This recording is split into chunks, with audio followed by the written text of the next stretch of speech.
Welcome to Jude's Tiny House Truck Travels. This is my friend Fran. Fran has been a friend of mine for quite a number of years, and she's agreed to be the guinea pig. Yeah, so to say. With the first of our Tiny House Truck Travel on the couch with Jude. Yeah, I'm on the couch with Jude. Now, I'll tell you a little bit about Fran. She's got a wonderful company called Onward Consultants. Correct. Which is, do you want to tell us a little bit about that, Fran? Sure. So about 4 years ago, I've been in education a long time, and about 4 years ago I thought maybe it was time for me to look at my lifestyle and how was I going to generate income, and started my own business called Onward Consultants, which is professional development. And my line is working with human potential. When I first moved into the tiny house truck, Fran said to me, Fran and my son were sitting here in the tiny house truck looking at what I'd done, and they said to me, Jude, you should go on YouTube. You should be a social media influencer. And I'm like, oh, nobody wants to know about what I do. So when Bryce and Russa came and did the filming for the Living Big in a Tiny House, and I saw the amount of comments that were coming from it, and how many people were interested and how many views it's had, we're this close to hitting 1 million, guys. So it made me realise that yes, people were interested in it, and the amount of people that have actually knocked on my door to come and have a look. Yeah, so Fran was the one that came up with that idea originally, and a year later I finally realised, oh yes, I probably should do that, shouldn't I? And here am I on the couch with Jude. So Fran started out as my boss, then she became my mentor, then she became my friend. So she's been here, like I said, probably for 10 years now, and our relationship has just grown and grown, and she's one of my very, very close friends. Yeah, and I think today we might talk about the professional side of living in a tiny home, and how do you earn money while you're doing this, you personally, and what does the journey look like in the last few years, even before you had the tiny home like this? You've been on the road. So I first started on the road getting on 7-8 years ago. So I've always done camping, and I decided to buy a camper van so I could see more of the country rather than just the one beach that I was used to going to. And I got sent to work to a rural kindergarten. That was when Fran became my boss. So I worked for an association that would send me out to different places to work, and I went to this little rural kindergarten, and I just bought my first camper van, and I thought, I'm going to take the camper van. Oh, because then I can live in. So it's always better if you live in the community where you work. So I took the camper van and I parked it up at an association campground. It's not really a campground as such. It's just a place that our association makes available for us. If you've seen the video on the Nature NZMCA park, you'll know what I mean. One like that. And I got a little car, and I just sort of commuted backwards and forwards, and that was what started the I will take my house to where I work. Yeah. And of course Jude is fortunate that she's done the study and the hard work to be a certificated registered teacher.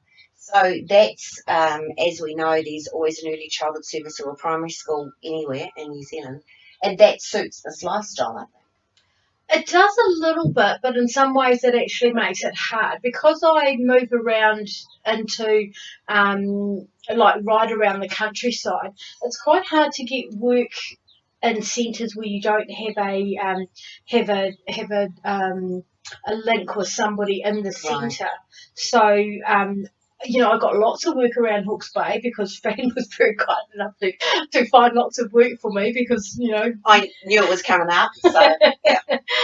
So I would, she would send me around to different places. And especially, I think, in the rural isolated areas, it was difficult to find relievers. So Jude was perfect because she brought her home with her out to those rural isolated areas. So that was a win-win situation for where I worked and for Jude. Yeah. How does that work, Jude? And like you said, you stayed in like the camping ground. Have you had the opportunity to actually stay on the grounds of where you've worked for a certain number of months, and that became home as well as work?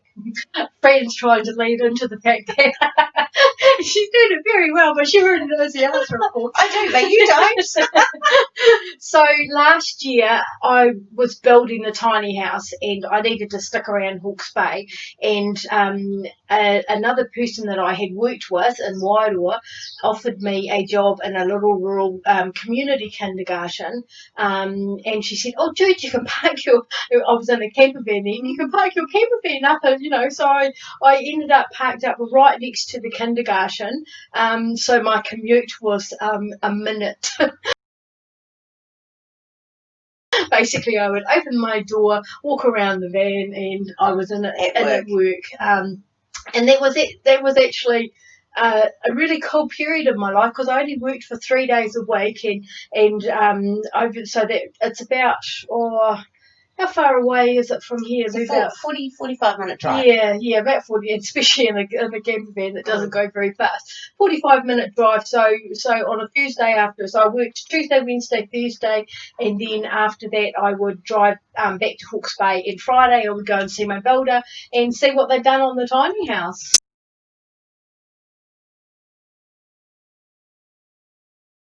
So I did that for a year. And it was great. It was a lovely little community right next to a beautiful lake. Mm-hmm. So you had a bit of a break from, working in the education sector. And I suspect that as time goes on, you might have to reconsider going back in to earn some money. So what's your thoughts? Well, I've come up with a funny idea about building an app to link centres and teachers together. I may look at that, but I don't know how to build an app. I've only just figured out how to use YouTube, for goodness sake. There we are. So I'm sort of, maybe contemplating something like that. But otherwise, I will. Yeah, I might base myself somewhere for maybe 3 months of the year and just work for that 3 months, get some more income, and then for the other 9 months of the year, because I can manage on what I've got. But if I want to do anything extra, that makes it a bit hard. Right. Yeah. Wonderful community out there looking and listening to us at this moment, and good on you, Jude. Thank you very much. Good on you. Very proud of you. So I'd just like to thank Fran for her time today. I hope you've enjoyed this first segment of Jude's on the couch with Jude, and thank you for being my friend and my mentor and one of my best bosses. I've got to admit. Thanks for watching our very first ever edition of On the Couch with Jude. I really hope you enjoyed it. I enjoyed making it. It was good to catch up with my friend Fran. Hope you enjoyed meeting her. Don't forget to click on that subscribe button if you liked what you saw, and watch out for another video coming soon.